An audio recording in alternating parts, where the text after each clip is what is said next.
ప్రముఖ reality show big boss త్వరలో ప్రారంభం కానుంది. ఈ మేరకు స్టార్ మా ఛానల్ ఓ టీజర్ వదిలింది.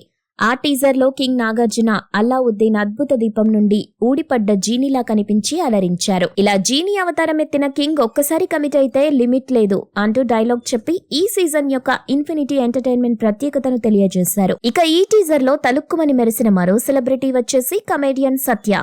ఇతను సినిమాల్లో చేసే కామెడీ చూసి టాలీవుడ్ కి మరో సునీల్ దొరికాడని అందరూ అంటారు. అయితే ఈ టీజర్ స్టార్టింగ్ లో కమేడియన్ సత్య దొంగ గెటప్ లో హౌస్ కి వచ్చి అక్కడ ఉన్న అన్ని సామాన్లు దొంగిలించే ప్రయత్నం చేసి తనకు తారసపడిన ఈ అల్లావుద్దీన్ అద్భుత దీపం రుద్ది కింగ్ నాగార్జునను బయటికి రప్పిస్తాడు. ఇలా ఎంతో వెరైటీగా ఉన్న బిగ్ బాస్ 8 టీజర్ నెటిజన్లను బాగానే అలరించింది. దీంతో కొందరు నెటిజన్లు టీజర్ అదిరింది, సత్య కూడా బిగ్ బాస్ కంటెస్టెంటా అంటూ క్వశ్చన్స్ వేస్తున్నారు. వీటన్నింటికి సమాధానం కావాలంటే ఇంకా కొన్ని రోజులు వేచి చూడక తప్పదు. కానీ ఈ టీజర్ ద్వారా ఈసారి కూడా బిగ్ బాస్ కి హోస్ట్ నాగార్జున అని తేలిపోయింది.